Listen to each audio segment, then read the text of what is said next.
誰擔當的主角尋覓過，疑惑是太多，給謊言裝飾多好看，如幻覺，誰像被騙魔，線索天網蓋塵灰淹沒，得知離開消失感覺，留下愛。遺憾亦太多，分開時一聲不枉過，誰遠方懷念着最初，發覺是分秒暗藏背後多。如若再觸碰之後，一切掠過，留着千絲的思緒片段零落，原貌仿似這樣蒸發未覺。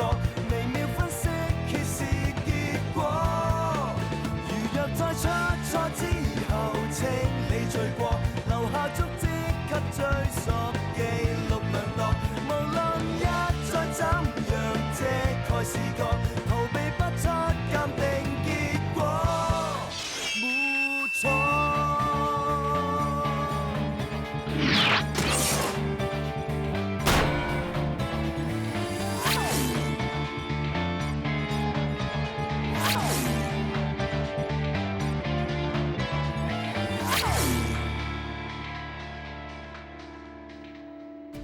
ចង្រៃនោះសូម្បីប្រពន្ធគេក៏គេយកដែរខ្ញុំនៅបានលិខិតគម្រាមមួយទៀតគឺនេះមែនទេមែនហើយមិនមែនច័ន្ទបារីជាស្អីទៅច័ន្ទទឹកខ្មៅសុំទោសក៏ប្តីគេដឹងថាឆ្កាណាថាចាប់រំលោភប្រពន្ធគេយូរហើយសម្បត្តិគម្រាមនេះប្រើกระดาษ color ទឹកសរសេរកន្លែងចាំង New In មានបង្រៀនគំនូរអក្សរហើយប្តីគេជាអ្នកសរសេរអក្សរហ្វូនេះមើលទៅមានសាច់ទលុកទលុនដូចជាគ្រួសារពួកយើងមានក្តីសុខពេញលេញអញ្ចឹងសម្បត្តិដែលដាក់ឈ្មោះថាបងធំពិភពគុណគឺជួបពីហួយបានជាប្តីចាំង New In ជាអ្នកសរសេរអក្សរលើផ្លិតគឺខ្ញុំអ្នកសរសេរអញ្ចឹងមើលសម្បត្តិនេះទៅលោកជាអ្នកសរសេរមែនទេខ្ញុំគិតថាលោកគួរតែស្មោះត្រង់តិចទៅពួកយើងបានឲ្យអ្នកជំនាញអក្សរពិនិត្យរួចហើយបញ្ជាក់ថារបស់ពីរនេះគឺជាអក្សររបស់មនុស្សតែម្នាក់សម្បត្តិគម្រាមដែលឲ្យទៅចៅឆាំងហ្វាគឺលោកសរសេរខ្ញុំសរសេរលោកដឹងពីតំណែងតំណងចៅឆាំងហ្វានិងប្រពន្ធលោកចាំង New In តាំងពីពេលណាទៅ New In នឹងគេគ្មានអីតាក់ទងនឹងគ្នាឡើយគឺអាចចង្រៃនោះប្រើកម្លាំងតែប៉ុណ្ណោះរាកាលឡើងនៅឆ្នាំ79លោកទ្រាំអត់14ឆ្នាំហើយហេតុអីទៅទ្រាំមិនបាននៅឆ្នាំ93ហើយសរសេរសម្បត្តិគម្រាមគេព្រោះខ្ញុំទើបដឹងរឿងនេះនៅឆ្នាំ93អ្នកណាប្រាប់លោកគឺថ្ងៃកំណើតខ្ញុំប្រាប់ខ្ញុំជាតិនេះខ្ញុំមិនអាចភ្លេចថ្ងៃកំណើតថ្ងៃទី17ខែ7ឆ្នាំ1993ឡើយនៅថ្ងៃនោះជាថ្ងៃកំណើតរបស់ខ្ញុំ New In តែប្រាប់ខ្ញុំថាធ្វើអំណោយមួយនោះរួចទៅយកនំខេករួចនឹងមកវិញពួកយើងនៅចង់ចេញក្រៅអបអរទៀត New In អូនមកវិញហើយក្រែងអូនទៅយកនំខេកត្រូវគេបុកនៅតាមផ្លូវនំខេកខូចអស់ហើយអូនមានរបួសទេចុះកាដូជ្រុះដែរមែនទេដំណក់ទឹកនោះភ្លេចនៅហាងមិនបានយកមកមែនទេមែនហើយខ្ញុំត្រូវក្មេងនោះបុកដល់វង្វេងភ្លេចលើឡានក្រុងបាត់ទៅហើយសុំទោសខ្ញុំមិនចង់ទេសុំទោសមែនហើយយ៉ាអូនគ្រាន់តែភ្លេចតែប៉ុណ្ណោះបាត់ធ្វើទៀតទៅគ្មានអីធំដុំនោះទេណាមិនចាំបាច់សុំទោសបងឡើយណែអូនមិនស្រួលខ្លួនមែនទេមិនក៏ទឹកមុខយ៉ាប់យ៉ាងនេះមិនអីទេម៉ាក់មកវិញហើយខ្ញុំបដូរកៅហើយយើងអាចចេញទៅក្រៅអបអរថ្ងៃកំណើតប៉ាកុំទាន់ម៉ាក់ចង់ហូតទឹកបដូរកៅសិនមិនចាំបាច់ទេទៅញ៉ាំអីជុំគ្រួសារតែប៉ុណ្ណោះចាំមកវិញចាំងូតខ្ញុំយល់ថាអាក្រក់ចង់ងូតទឹកហើយចាំចេញក្រៅរឹកពីអមៀវអ៊ីនចម្លែកណាស់មានបញ្ហាខ្ញុំគិតថាប្រហែលជាមានរឿងមិនសប្បាយចិត្តខ្លះកើតឡើងតែមិនចង់ប្រាប់ខ្ញុំថ្ងៃទី2ដើមឡើយខ្ញុំចេញទៅធ្វើការតែនឹកឃើញថាភ្លេចយករបស់ខ្លះខ្ញុំក៏ទៅផ្ទះយកវិញខ្ញុំលឺអ៊ីននិយាយទូរស័ព្ទនឹងគេក្នុងបន្ទប់មិនបានដោះលែងខ្ញុំទៅ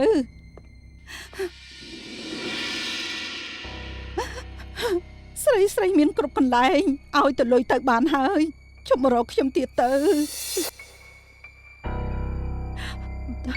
លោកជប់បង្ខំខ្ញុំទៀតទៅឆ្កាណាថាមិនចឹង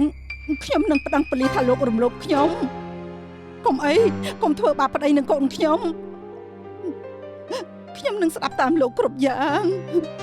ពេលនោះខ្ញុំចង់ទៅដណ្ដើមទូរស័ព្ទនិយាយនឹងគេណាស់ខ្ញុំចង់ណាត់ឆ្កែអាណាថាចេញមកក្រៅតែខ្ញុំខ្លាចខ្ញុំកំសាសូមបីដើរទៅជួបប្រពន្ធខ្ញុំក៏ខ្ញុំមិនហ៊ានផងប្រពន្ធខ្ញុំត្រូវគេរំលោភខ្ញុំជាប្តីមិនហ៊ានចេញមុខជួសគេខ្ញុំគ្មានមុខប្រឈមនឹងមីអ៊ីនឡើយឆ្កែអាណាថានោះសមនឹងស្លាប់ខ្ញុំធ្លាប់ចង់សម្លាប់គេដែរតែខ្ញុំមិនអាចធ្វើកើតដូច្នេះខ្ញុំក៏បន្លំធ្វើជាបងធំពិភពគុណដើម្បីគម្រាមគេខ្ញុំមិនបានការសូម្បីប្រពន្ធខ្លួនឯងក៏ការពារមិនបានសូម្បីតែសងសឹកឆ្កែអាណាថាក៏ខ្ញុំមិនហ៊ានធ្វើខ្ញុំមិនសមធ្វើជាប្តីគេទេខ្ញុំមិនសមធ្វើជាប្រុសទេខ្ញុំមិនបានការខ្ញុំមិនបានការស្កប់អារម្មណ៍សិនខ្ញុំមិនបានការខ្ញុំមិនបានការមិនពូជើងបានពិនិត្យឲ្យលោកហ្វូហើយឃើញថាដៃជើងរបស់គាត់គ្រប់គ្រងមិនបានកាយវិការខុសធម្មតាអាចបណ្ដាលមកពីស្មារតីតឹងតែងខូចខាតសរសៃខួរក្បាលតែមូលហេតុច្បាស់លាស់ទាល់តែសម្រាប់នៅពេទ្យសិនទើបពូជើងពិនិត្យជំហានបន្ទាប់បានសូមអ្នកស្រីរងចាំទៅគេដឹងខ្លួនហើយនៅខ្ញុំអាចជួបគេបានទេមិនគេទើបតែដឹងខ្លួនតែអក្ខរៈគ្រប់គ្រងខ្លួនមិនបានដូច្នេះពូជើងបានចាត់ថ្នាំសម្លាប់ឲ្យគេហើយបន្តិចទៀតគេនឹងអាចដឹងខ្លួនឡើងវិញខាងមន្ទីរពេទ្យនឹងរៀបចំឲ្យគេនៅបន្ទប់អ្នកជំងឺបើមានបញ្ហាចាំជជែកគ្នាទៀតចុះដូច្នេះខ្ញុំសូមទៅធ្វើការសិនហើយអរគុណហើយប៉ែនហេតុអីពួកនាងចាប់ឲ្យហួយទៅប៉ូប៉ូលីសខ្ញុំបានយករឿងពីមុនប្រាប់គេអស់ហើយគេពិបាកចិត្តមែនតែបែរជាឲ្យខ្ញុំបំភ្លេចរឿងពីមុនហេតុអីក៏ពួកនាងនៅតែបង្ខំគេស្វាមីអ្នកពិបាកចិត្តណាស់ហើយក៏មានសម្ពាធធំណាស់ដែរព្រោះគាត់ដូចជាអ្នកអញ្ចឹងកន្លងមកសិតតែលក្ខណៈអាកំបាំងមួយនាងនិយាយអញ្ចឹងបានន័យថាម៉េចអ្នកសរសេរសម្បត្តិគម្រាមឆ្កែអាណាថាគឺប្តីអ្នកគាត់បានសារភាពដោយផ្ទាល់មកមិនអាចទេមិននឹងអាចទៅហេតុអីក៏គេធ្វើអញ្ចឹងព្រោះគាត់បានដឹងរឿងអ្នកនឹងឆ្កែអាណាថាតាំងពី15ឆ្នាំមុនឆ្នាំនោះគាត់មិនហ៊ានទៅតទល់នឹងឆ្កែអាណាថាក្រោយមកក៏មិនហ៊ានឲ្យអ្នកដឹងតាមពិតទៅគាត់ដឹងរឿងនេះទៅហើយអាហួយដឹងមករហូតទេអ្នកស្រីហ្វូជឿហួយមានហេតុផលអាចសម្រាប់ឆ្កែអាណាថាម្យ៉ាងមកដល់ពេលនេះគេគួរឲ្យសង្ស័យជាងគេនិយាយស្អីហ្នឹងប៉ាខ្ញុំមិននឹងអាចសម្លាប់មនុស្សទៅច្បាស់ជាពួកនាងយល់ច្រឡំហើយម៉ាក់កុំរំអីចិត្តប៉ាល្អអញ្ចឹងច្បាស់ជាមិនអាចសម្លាប់មនុស្សបានទេកុំចោទគាត់ពីដេបដាស់អីប៉ាខ្ញុំមិនអាចជាឃាតករឡើយមិនអាចជាដាច់ខាត់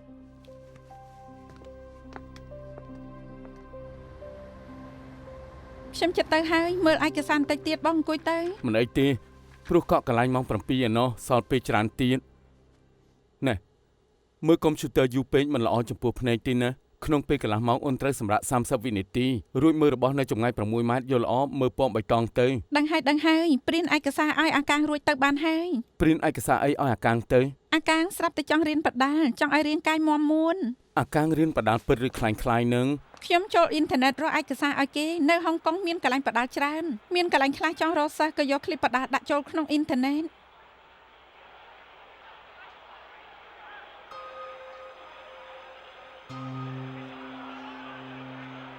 ម្នាក់នេះដូចឆ្កែអនាថានណា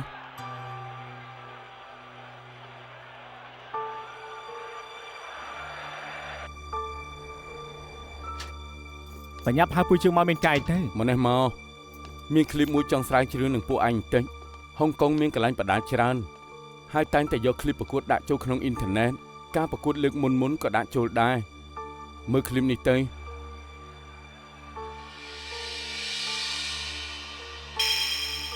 ក្រែងនេះជាឆ្កែអាណាថាឃើញទេឃើញឆ្កែអាណាថាមិនធម្មតាមែនត្រូវគេវាយដល់ហូរឈាមហើយនៅដូចជាគ្មានអារម្មណ៍អីទៀតដូច្នេះឆ្នាំនោះពួកជើងអាចវាយគេដួលពិតជាសំណាងមែនមិនថាអញ្ចឹងទេពួកឯងសំណាងគឺមានមូលហេតុឃើញការបរិច្ឆេទទីថ្ងៃគេប្រកួតនេះគឺថ្ងៃទី19ខែ7ឆ្នាំ93គឺនៅមុនថ្ងៃដែលពួកឯងវាយគ្នាជាមួយនឹងឆ្កែអាណាថាមួយថ្ងៃឆ្កែអាណាថាត្រូវគេវាយដល់របួសអញ្ចឹងមិនទាន់ជាសះស្បើយវិញទើបពួកឯងវាយគេដួលបានឯងបញ្ញាប់ហៅពួកជើងមកមិនមែនចង់ប្រាប់ពួកជើងថាយើងឈ្នះដោយសារគេរបួសទេច្បាស់ជាមិនមែនហើយចាំខ្ញុំស៊ូមឲ្យពួកឯងមើលម្ដងទៀតទៅឃើញនៅ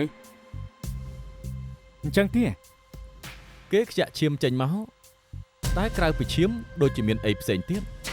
ពង្រីកឲ្យធំឲ្យឯងមើលទៀត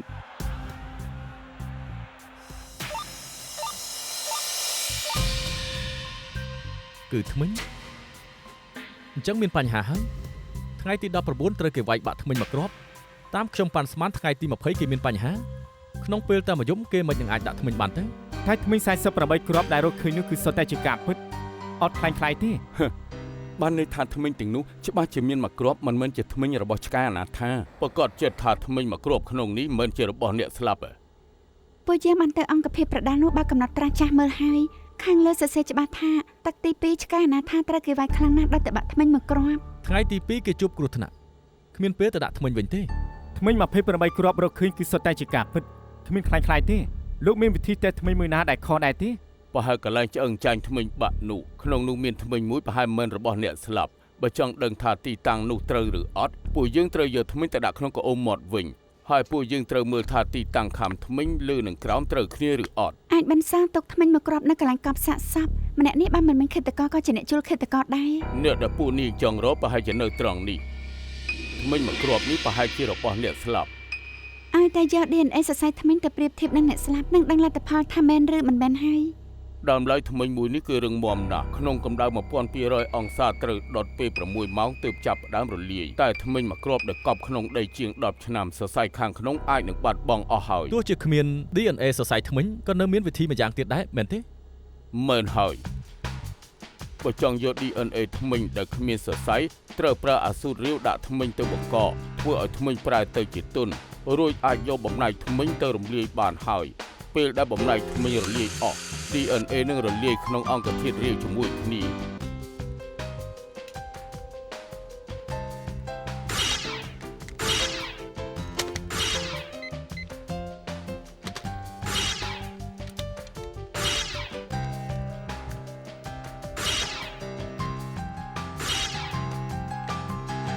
បន្ទាប់ពីដាក់អង្គធាតុរាវចូលក្នុងម៉ាស៊ីនវិភាគគឺអាចរងចាំលទ្ធផល DNA បានហើយ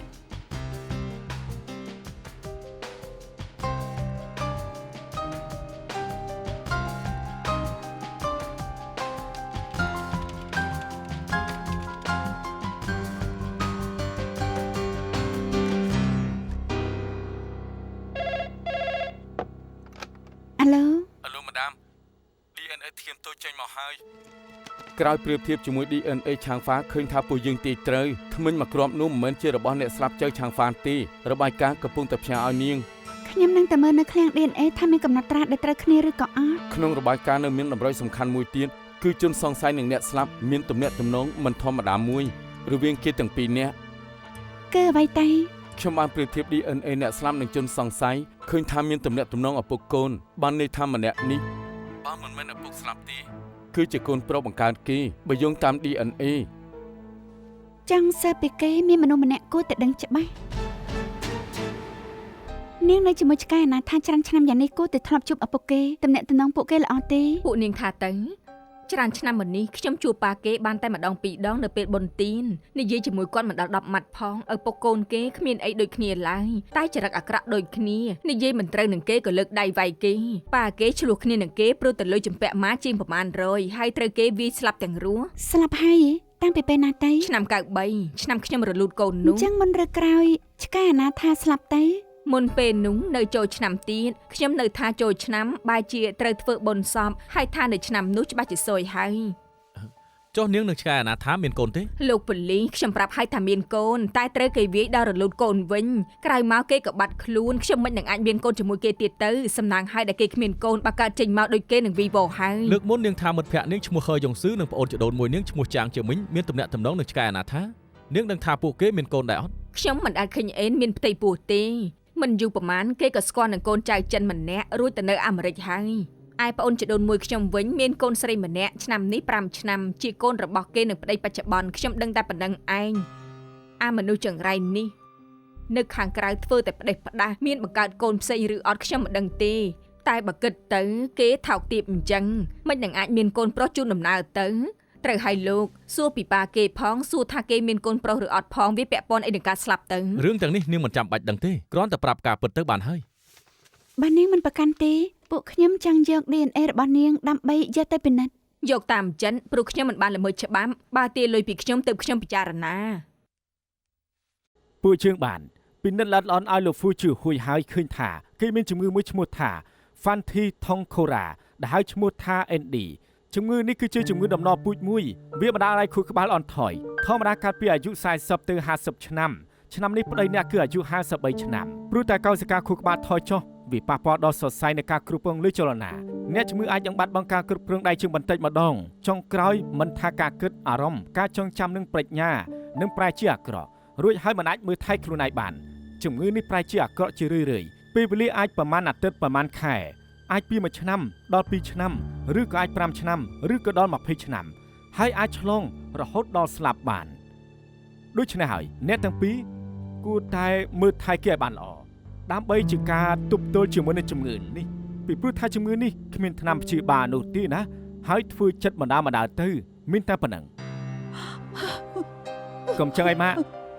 ប៉ានៅមានពួកជើងទៀតខ្ញុំច្បាស់ជាមួយថៃគាត់ជំងឺនេះគឺជាជំងឺកម្រមួយហើយឱកាសដែលកូនប្រុសស្រីអាចមានជំងឺនេះគឺពាក់កណ្ដាលដោយសារជំងឺនេះគ្មានអាការៈអីទេបើចង់ដឹងថាមានដំណើរពូជជំងឺនេះដែរឬមួយក៏អត់នោះត្រូវតែពិនិត្យ DNA ទៅបានបើឃើញថា IT15 មានការប្រែប្រួលនោះស្រួលបញ្ជាក់ថាមានលោកហ្វូលោកអាយុលើសពី15ឆ្នាំហើយលោកអាចសម្រេចចិត្តទទួលយកការពិនិត្យនេះឬមួយក៏អត់គឺស្រេចលើលោកទីណាគ្រូពេទ្យខ្ញុំសួរថាហេតុអីទើបអាយុ15ឆ្នាំទើបពិនិត្យបានទោះបីជាពិនិត្យឃើញជំងឺនេះក៏ពេទ្យបច្ចុប្បន្នមិនមានវិធីព្យាបាលដែរណាហើយថ្នាំគ្រាន់តែពន្យាពេលប៉ុណ្ណោះมันអាចកែប្រែអន់ថយកោសិកាខួរក្បាលបាននោះទេ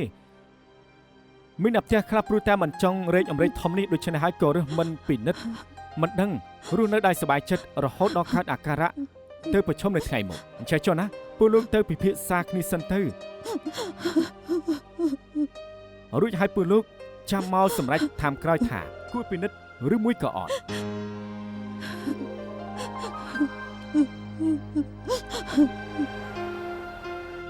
ដឹងថាជប់នេះម៉ាក់ហូបមិនចូលទេខ្ញុំក៏មិនធ្វើម្ហូបដែរ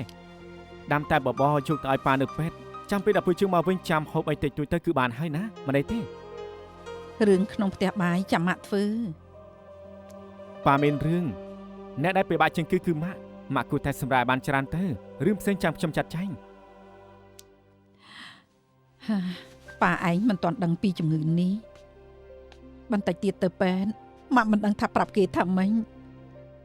មិនអញ្ចឹងលាក់នៅគេសិនទៅកុំទាន់ប្រាប់ការពិតដល់គេពួកជើងមិនប្រាប់ក៏គ្រូពេទ្យប្រាប់ដែរម្យ៉ាងណាជំងឺគឺមានសិទ្ធិដឹងម្យ៉ាងពួកជើងក៏ជាអ្នកផ្ទះតែមួយមានអីត្រូវប្រឈមមុខជាមួយនឹងគ្នាបើលាក់បាំងប៉ាមិនសប្បាយចិត្តនោះទេត្រូវហើយម៉ាក់សន្យានឹងប៉ាឯងថាថ្ងៃក្រោយមានរឿងអីក៏ប្រាប់គាត់ដែរមិនលាក់នឹងគាត់ទៀតឡើយពីមុនឮប៉ាឯងថាតាឯងធ្វើការលើកប៉ាល់តែអាយុ40ឆ្នាំជាងក៏ចែកឋានពេលនេះគិតទៅប្រហែលជាពាក់ព័ន្ធនឹងជំងឺនេះណែម៉ាក់សាយខ្ញុំនៅទៅក្រុមហ៊ុនចាត់ចែងការងារខ្លះរួចហើយខ្ញុំចង់ដាក់ច្បាប់មួយអាទិត្យទៅមើលថែប៉ាម៉ាក់ខ្ញុំចង់ធ្វើការពិនិត្យឲ្យបានដឹងច្បាស់ឯងចង់ពិនិត្យ DNA ថាមានជំងឺនេះឬអត់ដែរកុំអីកូនប្រុសបើពិនិត្យដឹងលទ្ធផលមិនល្អឯងមានតែវេទនាទោះវេទនាក៏ត្រូវតែដឹងដែរណាម៉ាក់ហេតុអីបើមានជំងឺនេះមែនខ្ញុំនឹងមិនរៀបការមិនកើតកូនទេរឿងនេះឲ្យមនុស្សម្នាក់ប្រឈមមុខទៅបានហើយខ្ញុំមិនចង់នាំទុកដល់អ្នកផ្សេងទេតែបើគ្មានជំងឺនេះខ្ញុំត្រូវតែប្រឹងប្រែងជាងនេះដើម្បីរកលុយឲ្យបានច្រើនមើលថែប៉ាម៉ាក់ជួយដល់គ្រួសារទើបគ្រួសារយើងរស់នៅបានសុខទេវតាថាទោះបីបិទទ្វារទាំងអស់ក៏នឹងបើកបង្អួចមួយឲ្យយើងដែរពិតជាត្រឹមត្រូវមែនថ្មីត្បិតអាហួយមានជំងឺនេះតែពួកយើងមានឯងជាកូនពួកយើងត្រូវតស៊ូបន្តទៀត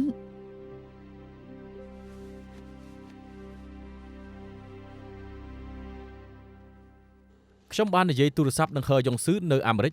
គេថាធ្លាប់នៅជាមួយឆ្កែអនាថាមែន តែក៏បានដឹងពីទង្វើអាក្រក់គេនៅជាមួយគ្នាមិនដល់មួយខែផងក៏បែកគ្នាទៅ អញ្ចឹងគ្មានកូនប្រុសស្រីហើយ មិនបានបន្សល់ទុកអីឡើយឯប្អូនចដូនមួយយ៉ាងហ្វុងឈ្មោះចាងជាមីងខ្ញុំរកប្តីគេរួចហើយបញ្ជាក់ថាចាងជាមីងស្លាប់ដោយសារគ្រោះថ្នាក់ចរាចរណ៍កាលពី2ឆ្នាំមុនពេលនេះកូនស្រីគេអាយុ5ឆ្នាំគ្មានអីគួរសង្ស័យឡើយ អញ្ចឹងសម្ដីយ៉ាងហ្វងជាការពិតហើយ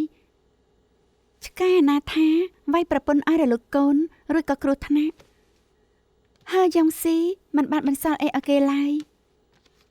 កូនស្រីចាងជាមីងពេលនេះទើបអាយុ5ឆ្នាំអញ្ចឹងមិនពាក់ព័ន្ធនឹងឆ្កែអាណាថាទេតាមពួកយើងដឹងស្ត្រីដែលពាក់ព័ន្ធនឹងឆ្កែអាណាថានៅសល់តែម្នាក់នេះទេ ចាងមេវអ៊ីង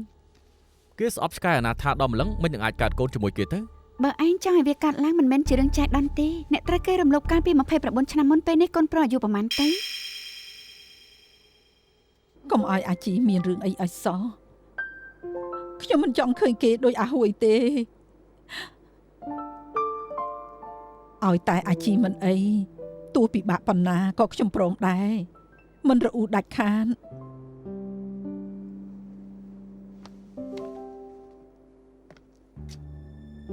មានពេលនិយាយគ្នាទេ រឿងអីទៅ មានតម្រុយថ្មីពាក់ព័ន្ធនឹងរឿងឃាតកម្មចៅឆាំងហ្វាពួកខ្ញុំត្រូវការអ្នកសហការដើម្បីបំបែកក្តីពួកខ្ញុំត្រូវការ DNA អ្នកនិងកូនប្រុសទៅពិសោធន៍ យក DNA ទៅធ្វើអី 29ឆ្នាំមុនឆ្កែអាណាថារំលោភអ្នកឆ្នាំទី2ហៅចឹងជីក៏កើតខ្ញុំសង្ស័យថាគេគឺជា នាងគិតថាអាជីជាកូនប្រុសអាចង្រៃនោះហ៎ប៉ូលីសពួកនាងស៊ើបក្តីដល់ឈួតហើយនិយាយស្អីហ្នឹងអាជីជាកូនអ្នកណាខ្ញុំធ្វើមិនដាច់គេមិនដឹងហ៎ម្ដងក៏មានផ្ទៃពោះគិតថាសម្ដែងកុនណា មែនឬអត់ពេល DNA ទៅនឹងដឹងហើយ មិនបាច់ធ្វើក៏ខ្ញុំដឹងដែរអាជីច្បាស់ជាកូនប្រុសខ្ញុំនឹងអាហួយគេស្ដាប់បង្គាប់តាំងពីតូចដល់ធំគេខំរៀនដូចខ្ញុំមិនអាចជាកូនប្រុសអាចចង្រៃនោះទេខ្ញុំមិនឲ្យពួកនាងយក DNA កូនខ្ជះខ្ជាយពេលវេលាអីគ្រូពេទ្យថាអាហួយមានជំងឺ AD ស្អីទេអាជីអាចនឹងមានឱកាសដំណពូជពួកយើងស្មុគស្មាញណាស់ទៅហើយ ហាន់ថេងថងខូរ៉ាមែនទេ នាងអាចនិយាយឈ្មោះជំងឺនេះចេញមកបានអួតដឹងថាវាគ្មានថ្នាំព្យាបាលអាហួយទៅ50ឆ្នាំមិនទាន់បានសោយសុងបើអាជីក៏មានជំងឺនេះគ្រួសារខ្ញុំវេទនានឹងរស់បន្តណាមកដាមទុកថាខ្ញុំវចោឈប់រំខានពួកយើងទៅឲ្យគ្រួសារពួកយើងរស់ឲ្យបានសុខស្រួលទៅបានទេ ពួកយើងរកឃើញថ្មីមកគ្រាប់នៅក្បែរសាកសពឆ្កែអាណាថាតែមិនមែនថ្មីគេពួកយើងសង្ស័យថាម្ចាស់ថ្មីនេះជាជនសង្ស័យដែលសម្លាប់ឆ្កែអាណាថាពួកយើងប្រៀបធៀប DNA រួចហើយលទ្ធផលបញ្ជាក់ថាម្ចាស់ថ្មីនេះគឺជាអពកូននឹងឆ្កែអាណាថាអ្នកចាំទេកាលពី15ឆ្នាំមុនហ្វូចឹងជាធ្លាប់បាក់ថ្មីមកគ្រាប់ហើយនៅជាធ្គាមតូចទៀតផង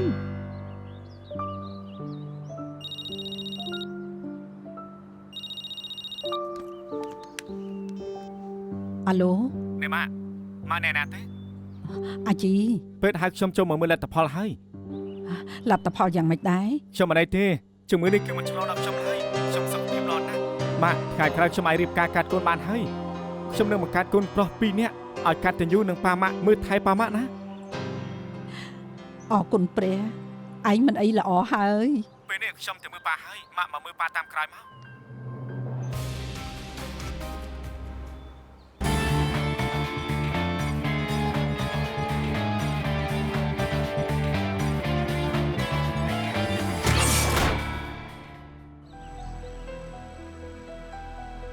បាទពេលនេះហ្វូចឹងជាគ្មានជំងឺអ្នករត់ទៅត្រូវសហការនឹងខាងប៉ូលីស សហការស្អី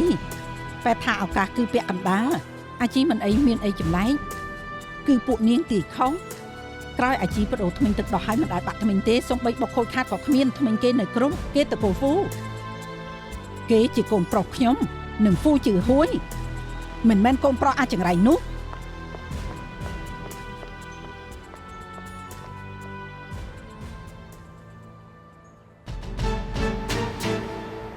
ហ្វូជឺហួយមានជំងឺហាន់ថេងថងខូរ៉ាតែហ្វូចឹងជាគ្មានទេ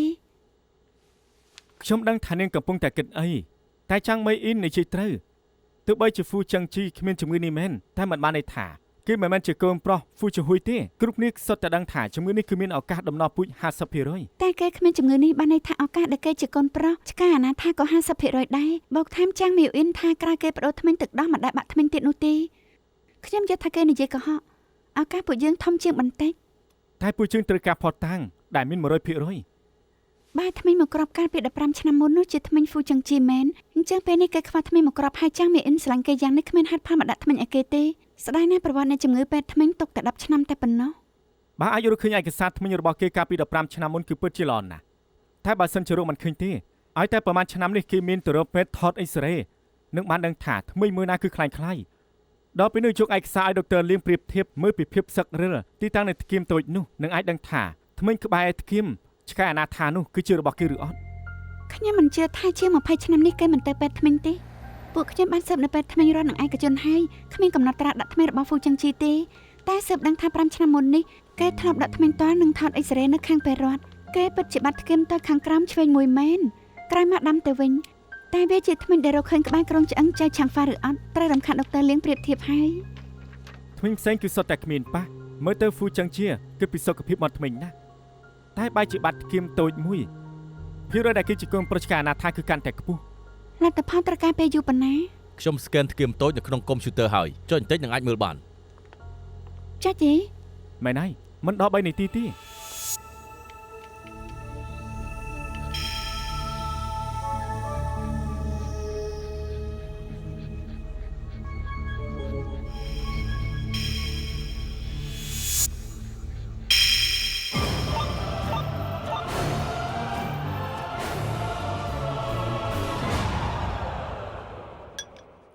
ប៉ាកែមែនហូបអស់មួយចាន បអូនធ្វើឆ្ងាញ់ណាស់ ប៉ាហូបឆាដែរជូតមុខឲ្យស្មារតីល្អបន្តិច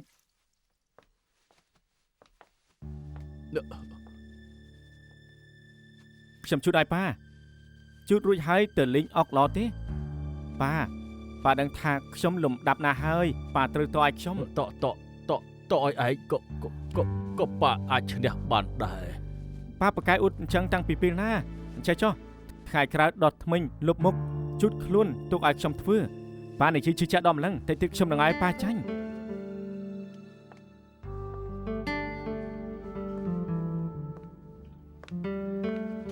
កុំជុំអីពួកជនជាគ្រួសារតែមួយមានអីជាងនឹងស៊ូជាមួយគ្នា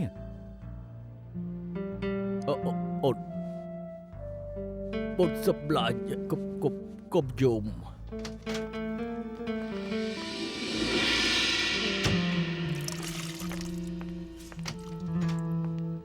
ពួកនាងមកធ្វើអីធ្វើប៉ូលីសអស់ចានណាស់ហ៎ពួកនាងឈប់មករំខានម្ដាយកូនពួកខ្ញុំទៅ មើលរៀនទៅម៉ាក់ ឯងកុំខ្វល់ពួកគេកុំខ្វល់ថាពួកគេនិយាយអីមិនអីទេចូលទៅកំដរប៉ាឯងទៅមិនអីទេ រឿងក្តីចៅឆាំងហ្វាមានតម្រុយថ្មីពួកយើងចង់ឲ្យលោកហ្វូទៅសហការស៊ើបអង្កេត អាជីជាកូនប្រុសខ្ញុំគេមិនមែនឃាតករពួកនាងច្បាស់ជាច្រឡំមិនអាចជាគេទេមិនអាចជាគេឡើយ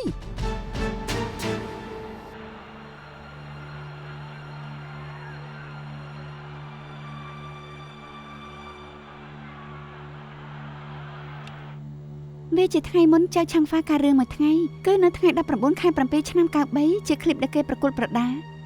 ហើយចុះយ៉ាងម៉េច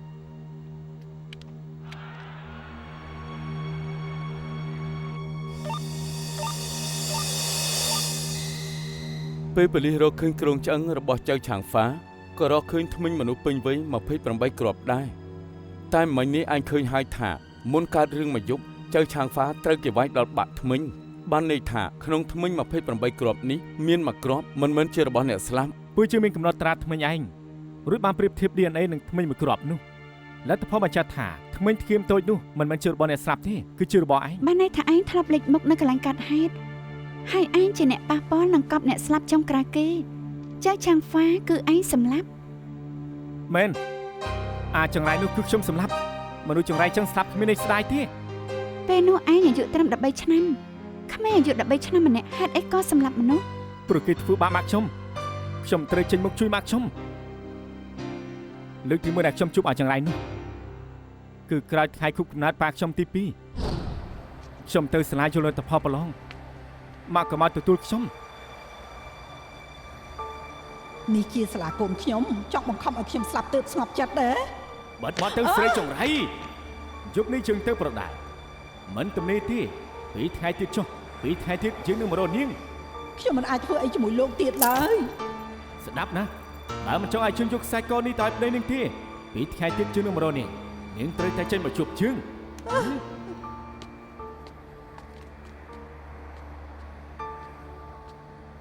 អ មកខ្ញុំស្រឡាញ់ខ្សែកនោះណាតែចង្រៃនោះមិនស៊ូមួយម៉ាត់ក៏ដណ្ដើមខ្សែកមកខ្ញុំយកទៅថ្ងៃទី2ខ្ញុំក៏ឃើញចង្រៃនោះទៀតដាំហើយថ្ងៃនោះគឺខ្ញុំទៅកម្មវិធីសាលាស្មានមកដល់ថាឆ្លងកាត់ហាងតែមួយក៏ឃើញគេអាចចង្រៃនោះគឺនៅពាក់ខ្សែកមកខ្ញុំទៀតខ្ញុំចង់រកឱកាសយកវាមកវិញដូច្នេះហើយក៏តាមគេទៅ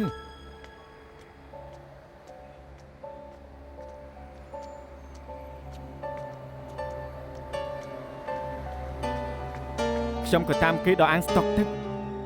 តាមពិតគេណាត់នឹងមនុស្សប្រុស2នាក់ខ្ញុំក៏ពួននៅពីក្រោយដើមឈើខ្ញុំឃើញ2នាក់នោះវាយអាចចង្រៃនោះដួលខ្ញុំចង់ចេញទៅបង្ខំគេយកខ្សែកមកវិញតែខ្ញុំឃើញផ្ទះសង្កសីទូមុខនោះមានពលឺចាំងខ្ញុំក៏ធ្មុំមួយផ្លែតក៏ឃើញប្រុសម្នាក់ទៀតរត់ចេញមកពីផ្ទះនោះប្រុសនោះបែកក្នុងដាក់ខ្ញុំមិនដឹងថារោគអីលើខ្លួនអាចចង្រៃនោះទេហើយគេក៏ទៅបាត់ទៅខ្ញុំឃើញគេដួលនៅរឹកដីខ្ញុំឃើញថាគ្មានអ្នកណាផ្សេងក៏រត់ចេញទៅយកខ្សែកមកខ្ញុំមកវិញមិននឹកស្មានថាគេដឹងខ្លួនក៏ឃើញខ្ញុំនៅលើគេហើយគេក៏ដាក់ខ្ញុំមួយដៃទៅរឿងគឺបែបហ្នឹងអ្នកអុយអាសំអុយឲ្យក្បត់លុយមកជើងខ្ញុំមិនបានជួយក្បត់លុយលោកគេឲ្យខ្សែកមកខ្ញុំវិញមកការពិតឯងគឺជាកូនអាអ៊ីងហ៊ានវាយជើងផងឯងនឹងចង់រស់ហើយហ៎ខ្ញុំឃើញគេដូចចង់សម្លាប់មនុស្សអញ្ចឹងហើយខ្ញុំក៏រត់ភ្លាមអាសំអុយកុំរត់នៅឲ្យស្ងៀមបើយើងចាប់ឯងបានយើងនឹងវាយឯងឲ្យងាប់នៅស្ងៀមយើងប្រាប់ថាឲ្យឈប់ពេលនោះខ្ញុំខ្លាចណាស់គេរត់តាមខ្ញុំរហូតខ្ញុំខ្លាចដល់ថ្នាក់រលជើងដួលគេក៏ចាប់ខ្ញុំជាប់ហើយក៏វាយខ្ញុំអាសំអុយឆាប់ឲ្យកបត់លុយមកជើងភ្លាមមិនចឹងទេយើងនឹងជីកឯងកប់ហើយ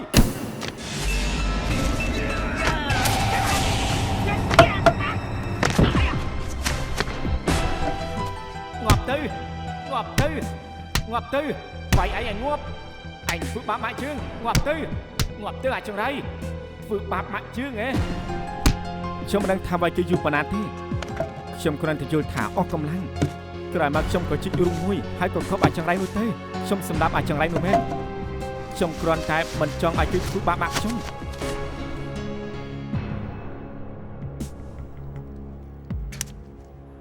ការពិតទៅខ្ញុំវាយគេព្រោះតែខ្ញុំការពារខ្លួនទេឯងមិនចង់មកឯងត្រូវគេធ្វើបាបតែឯងសម្រាប់ឪពុកបង្កើតខ្លួនឯងនឹងថាម៉េចជើចង់ហ្វាគឺជាឪពុកបង្កើតឯងមិនក៏នឹងចេញចឹងមិនអាចទេអាចចង្រៃនោះមិននឹងជាឪពុកខ្ញុំទៅមិនអាចទេពួកយើងបានប្រៀបធៀប DNA ឯងហើយនឹងចៅឆាំងហ្វាគេពិតជាឪពុកបង្កើតឯងមែនមិនអាចទេអាចចង្រៃនោះមិននឹងអាចជាឪពុកខ្ញុំទៅមិនអាចទៅរួចទេ DNA មិនអាចខុសទេមិនត្រឹម DNA បញ្ជាក់ថាពួកឯងជាឪពុកកូនគ្នាទេមានរឿងខ្លះពួកឯងក៏ដូចគ្នាណាស់ដែរមើលទៅឯងសុភាពរៀបសារតែពេលខឹងចាប់មិនឈ្នះនោះទេ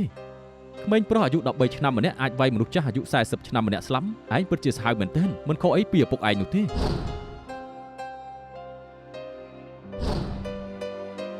ខ្ញុំសុខចិត្តមានជំងឺបន្តពូជពីប៉ាក៏មិនចង់ធ្វើជាកូនប្រុសអាចចង្រៃនោះដែរ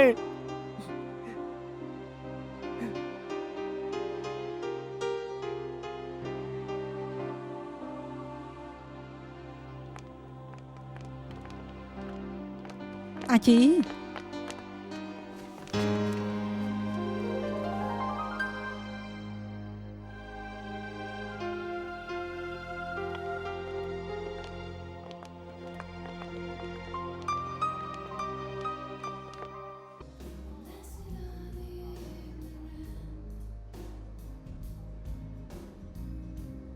ទេវតាឲ្យពួកយើងរកឃាតករពិតឃើញពួកយើងឈ្នះក្តីមួយតែចាញ់អស់គ្រួសារមួយពលីធំមែនខុសតែម្ដងក៏មិនអាចបកក្រោយបានខ្ញុំជឿថាទេវតាមិនអាចខុសឃើញចឹងទេខ្ញុំជឿថាល្ខោននេះមិនទាន់ចប់អាចមានការផ្លាស់ប្ដូរពួកយើងអាចជឿរកមេធាវីល្អឲ្យគេម្នាក់អាចតវ៉ាឲ្យគេថាសម្រាប់ដោយអចេតនាខ្ញុំមើលឯកសារឃើញថាឆ្នាំនោះឆ្កាអនាថាប្រកួតបានលេខ2វិន័យក្នុងវិស័យពួកគេអ្នកធ្លាប់បានជ័យលាភីមិនអាចវាយគ្នានឹងគេផ្ដេសផ្ដាស់ឡើយព្រោះដៃទាំងគូពួកគេដូចជាអាវុធអញ្ចឹងអាចនឹងវាយគេឲ្យស្លាប់គ្រប់ពេលទើបមិនអាចវាយគេផ្ដេសផ្ដាស់បានឆ្នាំនោះហ្វូចឹងជីទើបតែអាយុ13ឆ្នាំគឺគ្មានកម្លាំងទប់ទល់នឹងឆ្កែអនាថាទេសូម្បីថ្មិញគេវាយដល់បាក់ស្ថានភាពពេលនោះគ្រោះថ្នាក់ខ្លាំងណាស់បើគេមិនតដៃអ្នកដែលស្លាប់គឺគេបើអាចបញ្ជាក់ថាគេសម្លាប់មនុស្សដើម្បីការពារខ្លួនទោះគេនឹងអាចសម្រាលបានច្រើន រកផោះតាំងជាភាពខ្លាំងផ្នែកកុសលវិច័យ បើថែមការវិតម្លៃរបស់ខ្ញុំរឿងនេះអាចនឹងមានការប្រែប្រួល អញ្ចឹងបានន័យថាមានឱកាសសាររើក្តីឲ្យហ្វូចឹងជីហើយហ៎អញ្ចឹងរឿងនេះពឹងលើពួកលោកហើយហត់នឿយហើយអរគុណ គួរតែម្ចាស់ខ្លួននិយាយអរគុណទៅត្រូវមិននឹងអាចឲ្យអ្នកចាប់គេនិយាយវិញទេ ឬនាងនិយាយអរគុណច្រើនលើកហើយតែលើកនេះមានអារម្មណ៍ជាងគេ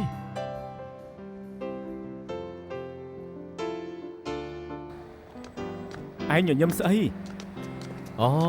ខ្ញុំនឹកឃើញពាក្យអរគុណរបស់ម៉ាដាមម៉ាមិញនេះពាក្យអរគុណមិញមិនដូចជាពាក្យអរគុណលើកមុនឡើយ ខ្ញុំប្រាប់ពួកឯងម្ដាមម៉ាក្តៅក្នុងតិចក្រៅគ្រាន់តែឃើញគេបារម្ភពីហ្វូចឹងជីក៏អាចដឹងបានដែរ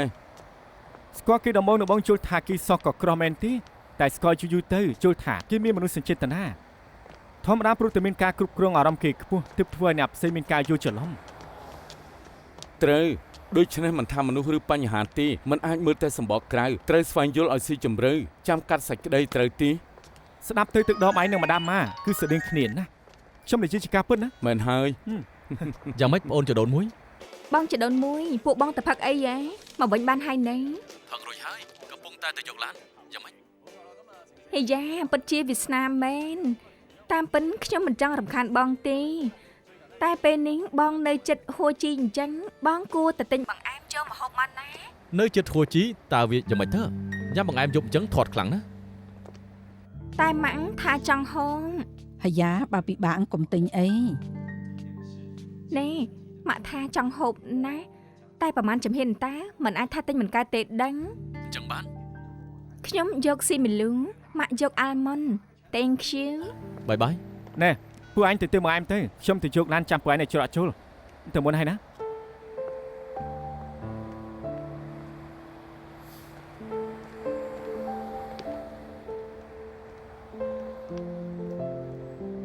សែមនៅតែមិនអាចបំភ្លេចទិញបាន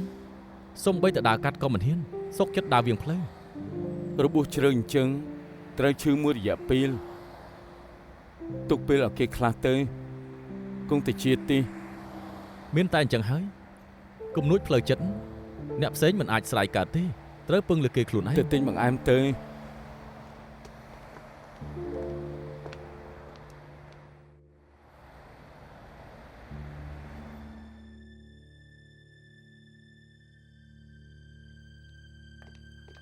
សោះច្បងអរគុណ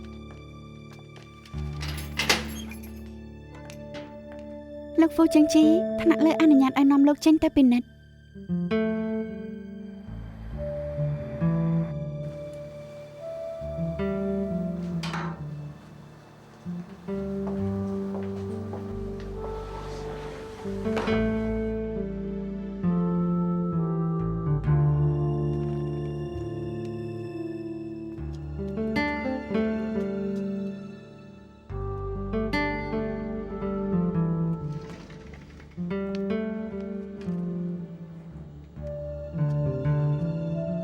ពួកនឹងមិនចេះថាថ្មីនោះជារបស់ខ្ញុំហើយនៅថតអ៊ិចរ៉េធ្វើទៀត ឯងថាជើឆាំងហ្វាវាយឯងឲ្យរបួសធ្ងន់ក៏ត្រូវបញ្ជាក់ថាឯងនិយាយពិតឬអត់ដែរទេ ឆ្នាំនោះឯងត្រូវតែស្លាប់វាយឲ្យបាត់ថ្មិញជើងអញ្ចឹងច្បាស់ជាព្រះធ្វើត្បិតវាជាខ្លួនឯងក្នុងរយៈពេលប្រហែលឆ្នាំតែកម្រាស់ឆ្អឹងថ្មីនិងឆ្អឹងចាស់គឺខុសគ្នាណា ថតអិចរ៉េមិញគឺចង់មើលពីកម្រិតរបួសនៅឆ្នាំនោះ បើអិចរ៉េបង្ហាញថាឯងមិនត្រូវរបួសធ្ងន់អញ្ចឹងគឺឯងមានចេតនាសម្រាប់ឆ្កែអនាថាតែបើឯងតតដៃព្រោះត្រូវគេវាយឲ្យរបួសធ្ងន់វិញគឺសម្រាប់គេដើម្បីការពារខ្លួនជារឿងពីរផ្សេងគ្នា នេះជាកម្មវិធីថ្មីរបស់អាមេរិកជាកម្មវិធីជួយគ្រូបង្វឹកកូនក្រុមរបស់ពួកគេឲ្យតែបញ្ចូលឯកសារផ្ទាល់ខ្លួនដូចជាអាយុកម្ពស់ទម្ងន់ល្បឿនដើរឆ្លងកាត់ការគិតគូរនិងអាចគណនាចេញចំនួនការលោតលើកទម្ងន់និងផ្សេងទៀតដូច្នេះលោកមើលចុះ ខាងឆ្វេងគឺឆ្កែអនាថា45ឆ្នាំភេទប្រុស 1.75 160 ផោន ខាងស្ដាំគឺក្មេងប្រុសខ្ពស់ហ្វូចឹងជីអាយុ13ឆ្នាំភេទប្រុស 159 សង់ទីម៉ែត្រ 110 ផោនបន្តិចទៀតនឹងចេញលទ្ធផលកុំព្យូទ័រអាចគណនាដឹងថាឆ្កែអនាថានិងហ្វូចឹងជីអាយុ13ឆ្នាំនៅឆ្នាំនោះបើសិនជាវាយគ្នាអ្នកណាមានភាគរយឈ្នះជាងនឹងត្រូវរបួសខ្លាំងជាងចេញមកហើយ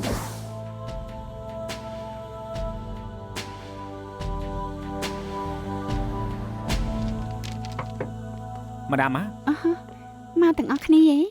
ខ្ញុំនិងលោកធីមឡើងមកហៅអាសែមទៅញ៉ាំអី នាងមិនទាន់ញ៉ាំអីមែនទេទៅជាមួយគ្នាទៅ អ្នកណាក៏ដឹងថាម្ដាមកហូបសាំងវិចធ្វើជាអាហារថ្ងៃត្រង់2ទៅ3ថ្ងៃក្នុងមួយសប្តាហ៍ដែរ តែថ្ងៃនេះសំណាងណាស់ខ្ញុំមិនបានទិញសាំងវិចទេត្រូវហើយថ្ងៃនេះចាំងមីវអ៊ីនទៅជួបមេធាវីហើយមិនដឹងថាមានលទ្ធផលយ៉ាងម៉េចទេ ខ្ញុំគិតថាបញ្ហានេះមិនធំទេដុកទ័រលៀងថត X-ray ឲ្យហ្វូចឹងជីឃើញថាធ្គាមទ័ររបស់គេធ្លាប់មានប្រេះមែនបានន័យថាគេមានរបួសដោយសារតែឆ្កែអនាថាវាយគេឲ្យរបួសធ្ងន់ធ្ងររឿងនេះពួកយើងអាចជួយគេបានណា ច្បាស់ជាធ្ងន់កម្លាំងឆ្កែអនាថាខ្លាំងពួកយើងបានប្រើកុំព្យូទ័រធ្វើជាគំរូរាងកាយឆ្កែអនាថានិងហ្វូចឹងជីអាយុ13ឆ្នាំហើយឃើញថារាងកាយហ្វូចឹងជីមិនអាចទទួលរងកំណត់ដៃលើសពី5ដៃទេ បើឆ្កែអនាថាមិនដួលផ្ដល់ឱកាសឲ្យហ្វូចឹងជីតដៃទីអ្នកស្លាប់អាចជាហ្វូចឹងជី អញ្ចឹងអាចបញ្ជាក់ថាគេសម្លាប់មនុស្សដើម្បីការពារខ្លួនហើយ ត្រូវមើលថាតុលាការកាត់ក្តីយ៉ាងម៉េចហើយខ្ញុំនឹងផ្សាយឯកសារទៅមិត្តភ័ក្តិខ្ញុំខាងជំនួយច្បាប់សង្ឃឹមថាអាចជួយគេបាន ពួកយើងរកឃើញករណី3ចុងចោតជាក្មេងមិនទាន់គ្រប់អាយុ15ឆ្នាំគេព្រោះតែភាពខូខើរបស់អ្នកស្លាប់ធ្វើឲ្យមានការគំរាមកំហែងដល់អ្នកផ្ទះនិងសង្គមឆេវឆាវមកពេលក៏សម្លាប់អ្នកស្លាប់ទៅ ករណីមួយក្នុងនោះសម្រេចថាគ្មានទោសលើកលែងនៅនឹងកន្លែងពីរចោទថាសម្លាប់ដោយអចេតនាជាប់ទោសក្រោម5ឆ្នាំបើមានឧទាហរណ៍អញ្ចឹងគួរតែអាចជួយដល់គេបាន ម៉ាដាមអ្នកស្រីហ្វូមកហើយ ម៉ាដាមលោកធីម អ្នកស្រីហ្វូ គ្រប់គ្នានៅទីនេះល្អហើយ ក្រែងអ្នកទៅផ្នែកជំនួយច្បាប់ទេ ទៅរួចមេធាវីថាការសម្លាប់ការពារខ្លួននេះមានឱកាសឈ្នះច្រើន អញ្ចឹងល្អហើយ អរគុណហើយអរគុណដែលគ្រប់គ្នាជួយ អ្នកស្រីហ្វូ កុំអញ្ចឹងអី អាជីសម្លាប់គេគួរតែទទួលទោសតែបើអាចកាត់ទោសស្រាលខ្ញុំធ្វើជាម្ដាយគេនេះសប្បាយចិត្តណាស់គ្រប់គ្នាជួយគេអាចជាឪពុកម្ដាយទី2របស់គេអរគុណណា រាល់លើកពេលបំបែកក្តីបានយកទៅហត់នឿយខ្លាំងណាស់តែលើកនេះអត់ទេ ព្រោះតែនាងស្ថិតក្នុងសម្ពាធការងាររយៈពេលយូរសាច់ដុំក៏តឹងណែនដូច្នេះទើបមានអារម្មណ៍ថាហត់ អាចព្រោះតែនាងយល់ថានាងតែងតែប្រយុទ្ធម្នាក់ឯងហើយមានសម្ពាធខ្លាំងដែរទេ ពួកយើងធ្វើការជាក្រុមសម្ពាធច្បាស់ជាតិចជាងមុនជាមិនខានទេ បានន័យថាលើកនេះខ្ញុំមានពួកលោកជួយទើបខ្ញុំមិនយកថាហត់ទេ អាចនិយាយអញ្ចឹង អញ្ចឹងច្បាស់ជាត្រូវនិយាយអរគុណពួកលោកហើយ និយាយច្រើនតិចក៏មិនអីដែរ ពាក្យព្រោះអាចធ្វើឲ្យមនុស្សផលិតអ៊ីនត្រូហ្វីន Interfin ធ្វើឲ្យមនុស្សរីករាយមានផលល្អចំពោះសុខភាព ហឺត្រូវគ្នាអញ្ចឹងរៀបចំទុកមុននេះ នេះហៅថាដឹងចិត្តនាងនៅជាមួយពួកយើងយូរទៅនឹងមានដែរហើយ អញ្ចឹងថ្ងៃក្រោយកុំគួរសិននឹងខ្ញុំហើយខ្ញុំថាបែលទៅថ្ងៃក្រោយហូបចុកដៃទៅទេនៅសាលលុយច្បាស់ជាសប្បាយចិត្តហើយនឹងអាចផលិតអ៊ីនត្រូហ្វីនហើយ ប្រុស3ស្រី1អញ្ចឹងដូចជាអ្នកក្លាហានទាំង4ដែរទេ មិនទេដឹង អ្នកប្លង់នេះមិនមែនសម្ដែងតែ4អ្នកទេដឹង ខ្ញុំនិងពួកលោកនៅចំនួនខុសគ្នាពិបាកនឹងដឹងចិត្តគ្នាណា អេ 最終誰擔當的主角尋覓過，疑惑是太多，給謊言裝飾多好看如幻覺，誰像被騙魔，線索如天網蓋塵灰掩沒，得知離開消失感覺留下愛。遺憾亦太多，分開時一聲不枉過，誰遠方懷念着最初發